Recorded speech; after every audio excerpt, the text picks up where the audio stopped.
કોણ લંબ વેણી લગાઈ ઘણી કનવને પહોંચાઈ જનાઈ જોન પાતળિયાઈ પણ કાયા કાયા એની જોન ફાળિયાઈ એ ગીત સર્જન તો ખાલી સર્જિયા.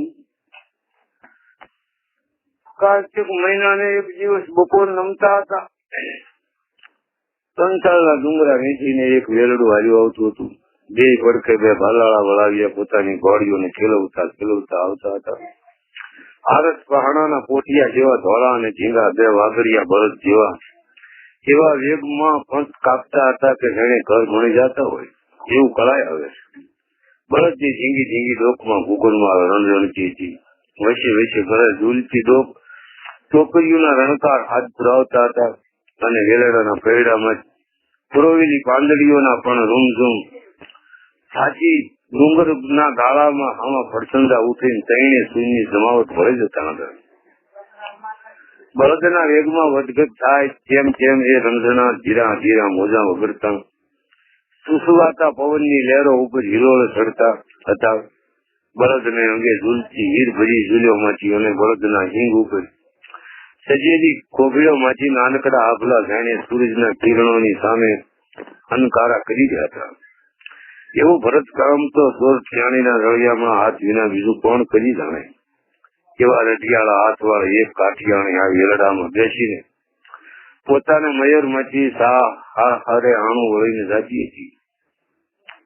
બળદ જરાક ઢીલા પડતા તરત માફામાંથી ડોકું કાઢીને કાઠિયાણી ગાડા ખેડૂને ટવકા કરતી હતી કે ભાઈ હાંકી રાખ મારા હીરા જટ હાંકી રાખ વાળું કારણે પગી જઈ.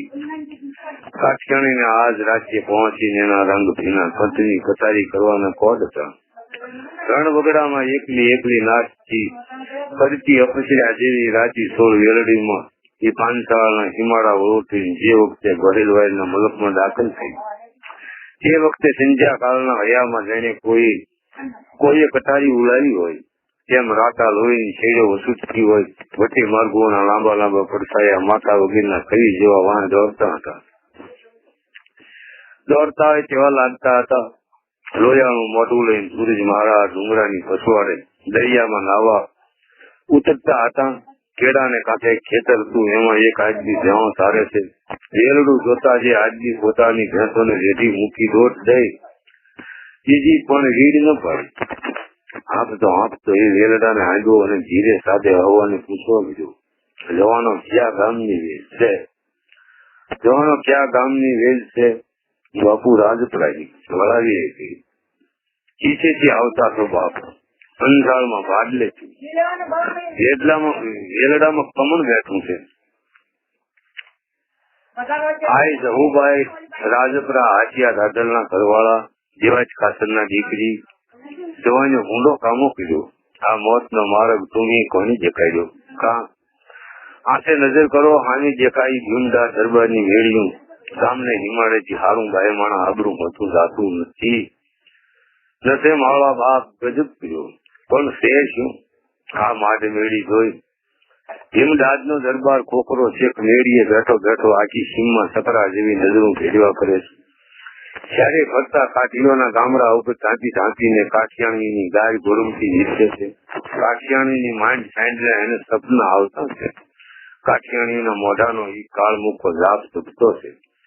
બાપ એક રાત એની મહેમાન ગતિ સાખ્યા વિના કોઈ રેડું વલણું જવા પામતું નથી. જો બાપ નજીને કાંઠે એની માટ મેળ્યું સપાટા ખાતી છે. નજીના પાણી એના મોલ આવે સપાટા ખાતા છે. બાપ ગજબ કર્યો, તેને બીજો કોઈ માર્ગ છે? નારી મોડા બાપ માર્ગ કે બાળક કાણું ન મળે. નીચે જાવ છો નીચે બધી માથોડા નંજીના ભેડા ઉભા છે. ગામ હોવાનું થઈને જો એ માર્ગ જશે ઓલે કાંઠે જઈશું ત્યારે ગામ વચ્ચો વચ્ચે હાલવું પડશે.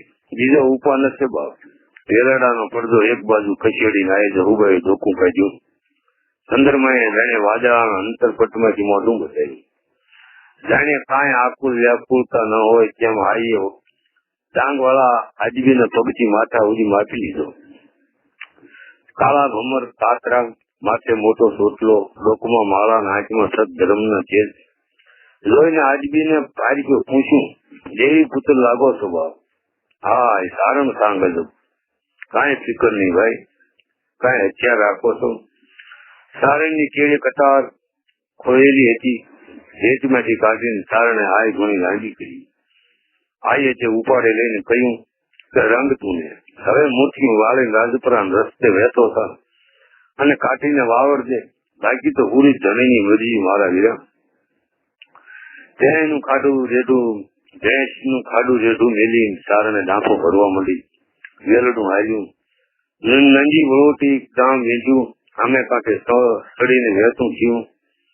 ગામથી દોઢક ખેતરવા પહોંચ્યું, ત્યાં તો વાંચી ખેપટ ઉડતી વાળી. જોતામાં તો દાઢી વાળા હવારો લગોડો જાવી પહોંચ્યા. આયે એના વળાવ્યા ને શેચવ્યા, ખબરદાર અધીરા થાઓ ને. વલાવીએ હાથમાં ઉગામેલા ભાલા પાછા મૂકી દીધા. દરવાજની મૂઠ પર પડેલા એમના પંજા પાછા ખેંચાઈ ગયા. આઈની આજ્ઞા સાંભળીને બે કાઠીની ભરતકુટી હમહાની ખેંચાઈને જળી થઈ ગઈ. હવારો આવીને પડકાર કર્યો, રેલને પાછી વાળો, અટાણે નહીં હાલવા દેવાય. દરબારનો હુકમ છે, અહીં 16 લૂંટારાનો ભો છે. વેલડાનો પડદો ફરી વાર કશો. કાઠિયાણીએ મોં મલકાવી ગલગોટા જેવું મોં મલકતા તો હિમદાદના અહવારો ઓગળી ગયા. પોચીના લાલ લાલ રંગમાં રંગેલા એના દાંતની કળીઓ દેખાણી. દાંત ઉપર રેડી એમની રેખા દબૂચી. અમને ક્યાં લઈ જવા છે? આઈએ મીઠે હાજર પૂછ્યું, અમારા શેખ સાહેબ ના મહેમાન થવા. અહવારો હિંમત રાખી નોતરું દીધું. એમ શેખ સાહેબ ના તો અમે જાણીએ છીએ બા, એમના મહેમાન થવાની તો સૌને હોશ હોય, પણ આમ સફાઈ સફરાની હારે હાલ્યા આવે એ તો કોઈ ગોલા બાટા હોય એમ લઈને ન આવીએ. જઈને દરબાર ને કહો કે મહેમાનગીરી કરી હોય તો ઠંડી આવીને ચડી જાય, બાકી તમથી તો વેલ નહીં પાછી વળે. અહવારો એકબીજાના સામે નજર નોંધી. આવી કોઈ રસીલી હુરમ આજ સુધી આવો કોઈ રાજીપો બતાવ્યો નથી એમ લાગ્યું. એક અહવાર નો પણ કરીને બાપુને બોલાવવા ચાલ્યો. બાકીના 9 જણા વેલડાને વીટીને ઉભા રહ્યા. ખોખરા શેખ ને ભાડે સવાર જઈને ખબર દીધા. એમણે ઈશકનો લેવાલ થયો. હીરાનું અંતર એના પિનખાબમાં કબજામાં ફરવા લાગ્યું. મોનાની મુઠવાળી ચરવાડે બગલમાં દાબી અને હીરે રીડેલો જમણીએ ભેટમાં ધજબો. પંખી જેમ એની માંદાને માથે જાય તેમ ખોખરો શેખ ઘરે ચડી અને વેજ ભણે વહેતો થયો. કાઠિયાણી ફરીવાર ડોકું કાઢ્યું, તાજી પણ બહાર બતાવી અને એના કાંડાની ગુગરીઓ જડી ચૂડીઓ રણજણી ઉઠી. માથેથી આંસુ મળી રંબોડા ઉપર ઢળી પડ્યું. એમની જીવામાં 5-5 વાક્યો પ્રગતિ હોય તેવી 5-5 આંગળીઓ વાળા હાથમાં લાલ હિંગળા જેવો પડદો ઝાલી ગયો. કાઠિયાણી જાણે આશરી થઈને શેખ સાહેબ ઉપર કામન ગારો રૂપ ઢોળવા લાગી. આવો ને અંદે એટલા જ વેણ એના પરવાળા જેવા ઓઠમાંથી ટવચ્યા, વેણ ઉછળ્યા. વળાવ્યા કાઠીના માથા વેણે ફાટી પડ્યા. ખોખરો ઘોડેથી ઉતરીને વેલમાં ચડવા ગયો. કડ ઊંધી અંદર દાખલ થયો. હાથ પહોળાવીને માસુક ને છાતીએ સાંપવાની જરાક જ વાર હતી. એક વેચનું અંતર હતું. ત્યાં તો ભણમાંથી ફૂંફાડો મારીને કાળી નાગણી છૂટે એમ જહુબાના હાથમાંથી કટાર છૂટી. ખોખરાની ઢાલ જેવડી છાતીમાં છે. કલેજા સુધી એ કટારી ઉતરી ગઈ. ઘડી પહેલાની કામન ગાડી કાઠિયાણીએ ઠંડીનું રૂપ ધર્યું. ગોઠણ ભર થઈને રેંચની છાતી ઉપર ચડી બેઠી. દાંત ધીરી કટારી ઉપર જોર કરવા લાગી. ખોખરાની પહોળી ગરદનમાંથી હજીઓ જવાજ નીકળ્યો, દગા દગા દગા. સિંહની જેમ તરાડ છે તેમ જવું શીશ પાડી તૂટી પડો કટકોઈ વેલસીઓમાં. વેલમાં ખોખરા શેખના આંતરડાનો ઢગલો થયો. બહાર ખોખરાના સફાઈઓને કાઠીઓ વચ્ચે ઢીગાણું મૂક્યું. કાઠી બચાવો સરવા ખેંચી અબો હદ શીખ બોલાવી. મળી તાશેરો કરનાર સફાઈઓ મર્યા. બાકીના ઘાયલ થયા, કેટલાક ભાગ્યા. કાઠીઓના પણ કટકા ઉડી ગયા. અંધારા ઘેરાતા હતા. કાઠિયાણીની લોયાળી કટાર સાંધે જાને અજવાળા તબકતી હતી. ત્યાં તો સારણ અને હાથિયા ધાધલની વાર આવી પહોંચી. ત્યાં તો તારણ અને આચિયા ધાધલની વાર આવી પહોંચી.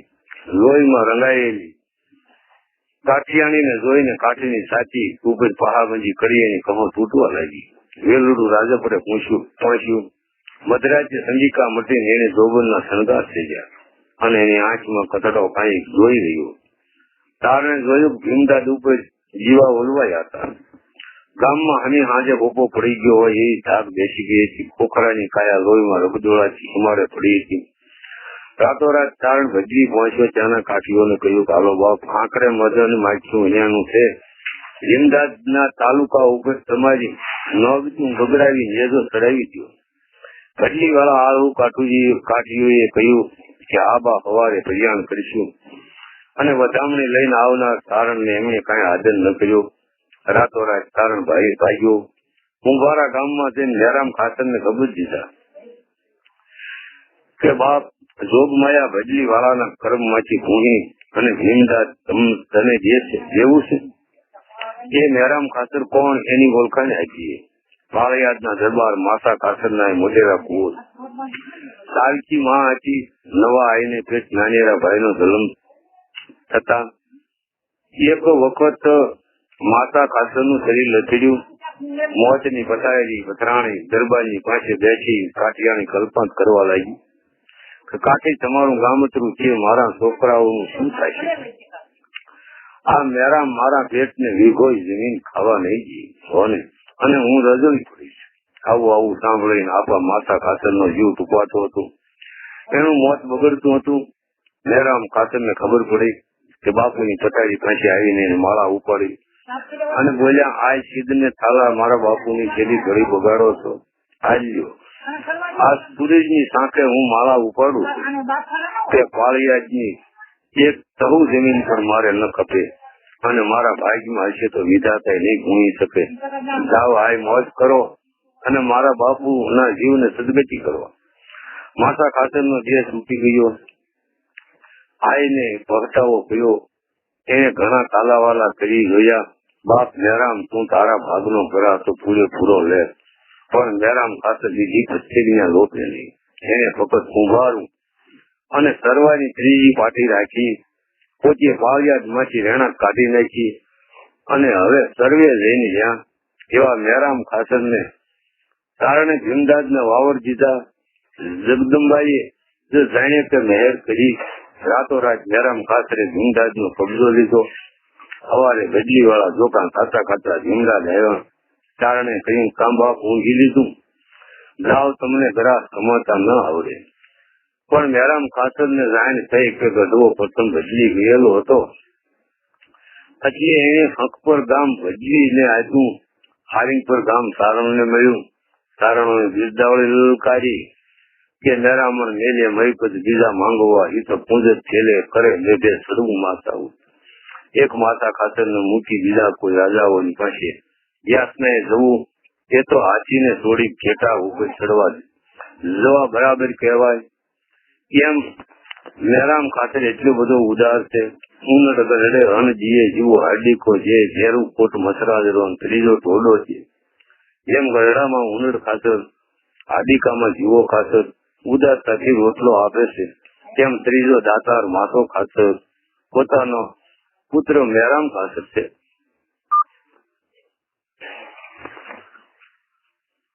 આવી રાજપૂતાણી સ્ત્રીઓને તો અનેક વાતો છે, અનેક ગાથાઓ છે. અનેક વખત ચમચેરું લઈ અને સ્ત્રીયાણી ઉભી છે એની વાત છે. વાતને આજ 27 વર્ષ થઈ ગયા. સંવંત 1955 સાલમાં મોતીચંદ શેઠ નામે રાણપુર નો વાણીઓ નાગરકા વટે ગળ લેવા આવેલો. તેથી તેને આ પ્રમાણે અક્ષરે મેઘાણીભાઈ કે મને વાત કરી. આપા થોડા મહિના અગાઉ હું નાગનેશ ને નીરે ઉઘરાણી ગયેલો. આજ પીડ્યો ઉઘરાણીના રૂપિયા 20 મારા ખિસ્સામાં નાખી અને પાછા વળવાનું કરિયાણ કર્યું. સોરે બેઠેલ સવારિયા કોળીએ રૂપિયા 20 મારા ખિસ્સામાં પડતા જોયા. હું બહાર નીકળ્યો. મેં પગ ઉપાડ્યા. મળ્યો ઝટ ભાગવા. એમાં વાહેથી આકલા પીડ્યા. ઉભો રે ભાઈ. મેં પછવાડે જોયું તો સુવાળિયાને દેખ્યા. મારા પ્રાણ ઉડી ગયા. હું ભાગ્યો, મારે માથે લોટ ઉડતો આવે, શ્વાસના ગોટા વળતા આવે, પાઘડીના હાથા ગળામાં પડતા આવે અને બે હાથે કાસરી લાલીને હું ભાગતો આવું છું. વાંચી ઉભો રે એલા ઉભો રે એવા દેકારા થતા હોય છે. દેકારા સાંભળતા જ મારા ગુડા ભાંગી પડ્યા. સામે જોયું ત્યાં નદીને કાંઠે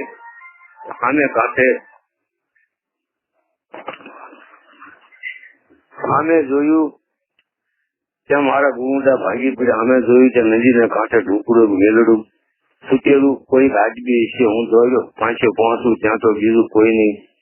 એક રસપૂતાણી ભરપૂર જોવાની એકલી કુંપામાંથી તૂટેલ જેલ કાઢી માથાની લાંબી લાંબી વેણી હોય પપ જેતો હું એ જોગ માયાના પગે પડી ગયો. મારા કોઠામાં શ્વાસ સમાતો નહોતો. પેલા પણ તે શું ભાઈએ પૂછ્યું, માવડી મને સવાળિયા લૂંટે છે અને તમને હમણે મારો હાથ ફાટી ગયો. બાઈના દિલ માથે હુંડલો એ કોનું વેલડામાં લુગડા લતાની ભેટી, આજુબાજુ ઉજળ વગડો, કાળા માથાનું માની ક્યાંય ન દેખાય. આમાં બાઈની સી વલતી છે. મારો પ્રાણ ફફડી ઉઠ્યો. કોણ બાપડા સુવાળિયા લૂંટે છે? મોં મલકાઈ બાઈએ પૂછ્યું. માતાજી હા હાલ્યા આવે સુવાળિયા દેખાણા 15 લાકડીઓ વાળા જવાન. આપાએ નજરો નજર નીરખ્યું છે. અંબોડા વાળી રજપૂતાણી ઉભી થઈ. વેલડાના હેઠે ઝાંઝરમાંથી એક કાચેલી તરવાર કાઢી હાથમાં તરવાર લઈને ઉભી રહી છે અને સવાળિયા ઢોકળા આવ્યા ત્યાં તો એને ત્રાડ મારી કે હાલ્યા આવો. જેની જણનારી હવાશેર પૂંછ કાઢી હોય હાલ્યા આવો. સવાળિયા સગી ગયા. સૌ લીલે મોઢે એકમેકની સામે જોવા મળ્યા. લોસા વળતી જીભે એક જણે જવાબ દીધો, પણ અમારે તો આ નદીમાં પાણી પીવું છે. વાણીઓ તો હમતો તેમાં ભાગે છે. પી ગયો પાણી. રાજે સવરીની રીતિ બાઈ આગને દીધી. સવાળિયા પાણી પીને ચાલ્યા ગયા. પાછું વાળીને નીત માંડવાની કોઈની સાથી ન ચાલી. એ દેખાતા બંધ થયા એટલે બાઈએ કાચેલી તરવાર પાછી કાઢાના ઝાંઝર માનમાં મેલી દીધી. મેં કહ્યું, બહેન મારી સાથે રાણપુર હાલ, એક રાત રહી મારું ઘર પાવન કરો. ના બાપ, મેથી હવાય નહીં, હું મારે હારે જાઉં છું.